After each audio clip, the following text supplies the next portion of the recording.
Hey guys, welcome back to the channel. I hope you all are doing well. Today we got ourselves a what's on my phone video, and today we'll be featuring my daily driver, which is the iPhone 13 mini. Last week I did a review on the iPhone 13 mini that I'm using today, and if you haven't checked it out, it'll be linked in the description below.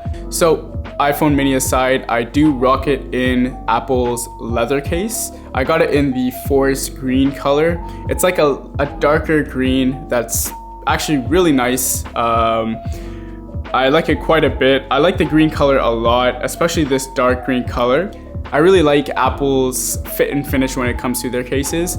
Although they are quite expensive, their leather cases are nice and well built. They do have aluminum buttons on the side, which are really premium, really nice.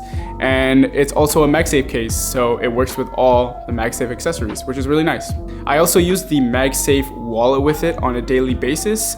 That's so that I have my driver's license, credit, debit on with me at all times. I do have electronic versions of my credit cards, for example, but something like my license when I drive, for example, I need that with me. So the first thing that you'll see on my phone is the Fantastical widget that takes the top half section of my phone. Now, Fantastical is a great app that shows the calendar, reminders, and weather all in one widget. Now, if we click on the Fantastical app, we're greeted by the date and the different reminders for different days. It's a really cool app that keeps you on top of things, and I've been using it for a long time now. It's also found on Android devices, so if you have an Android device, I recommend Fantastical. Going downwards, I do have a small widget on the left side. On top, you have the weather, then you have a clock, then you have photos, calendar, reminders, and then fitness. The clock I mainly use for my alarms. So I have a various amount of alarms here, stopwatch, timer, but it's a quick and easy way to access the clock app without having the app on the main thing. And it's nice to have an analog clock on the home screen. Now, the second app in the Smart Stack is the Photos app. And I use this because it's nice to have a background, or it's nice to have photos on your home screen. If you click on the photo, you'll see it enlarges and you get some nice photos. Now, the next app that I use in the Smart Stack is the Calendar app. Now, I know that I have it in the Fantastical app just above, but the reason why I use it in the Smart Stack is because I found that the Calendar app is a little bit better optimized and I can see the future dates better. The next one that I have is Reminders. It's the same reason as the Calendar app. It's just a little bit better, more organized, and the Fantastical app is more to see, what I have ahead. So if I need a quick look, I can just have it on the home screen. But if I ever need to type any kind of reminders, I will use it in this Smart Stack. The next app is the Fitness app. Now, this is just to get me motivated and get me going for the day. The Fitness app has no real purpose besides, getting me to the Fitness app and then seeing how my progress is for the day. And then that's it, back to weather. If we move on from the Smart Stack and go to the right side of the homepage, you'll see that I use the Wealthsimple app. Now, I use this for trading stocks and crypto. I just recently got into stocks, and Wealthsimple is a really good app to use.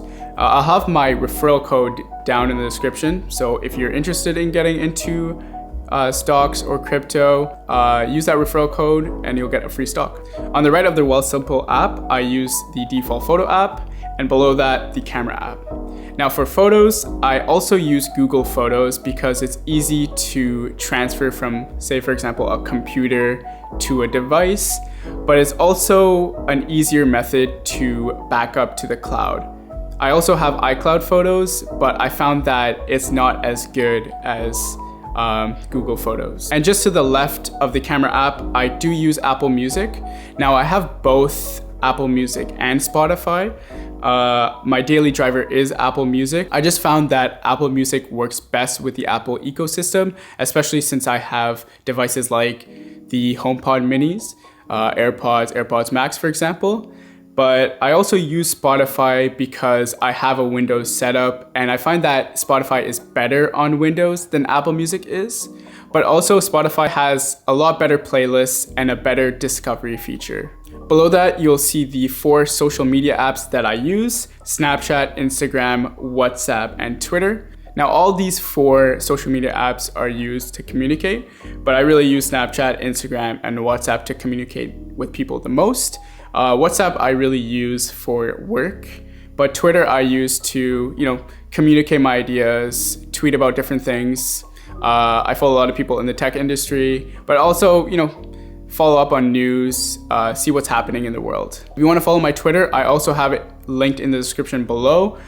This is where I post a lot about tech and then other topics as well. And below that, we have DAZN, Twitch, and YouTube. I mainly use DAZN to watch the Premier League and Champions League, but it also has different events such as boxing and the NFL. The next app is Twitch. Now, Twitch is an app that I use the most, I would say, for content. I do watch a lot of Valorant and Valorant streamers. Most of the times I will be watching Twitch content, but also I watch a lot of YouTube content as well. YouTube is definitely, alongside Twitch, my main ways of watching content. I've been also watching a lot of YouTube Shorts, which shows a lot of different new content as well. And then last but not least is the Settings app, where I get my software updates, information on the phone, and whatnot. And then finally, all the way down below, we have ourselves the phone app, Safari, Messages, and my mail app of choice. Now, my mail app that I use is Gmail. I use the Gmail app because Gmail usually filters from social, promotions, and what's important, which is awesome because I get less spam than I would when I previously used, for example, Hotmail. And for the background, I do use the app called Backdrop. It's a cool app that features wallpapers from various artists. It's a really cool app, and it's also free. So on my phone, I only have one page. In iOS 15, Apple introduced the app library, and the app library is really cool as you don't have to make folders or whatnot to reduce clutter on your phone.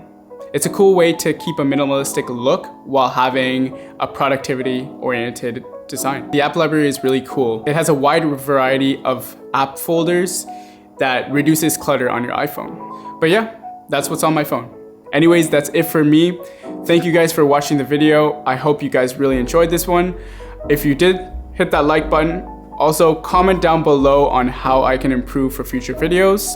And if you haven't already, please subscribe. It's free. But yeah, till next time, peace. Bye.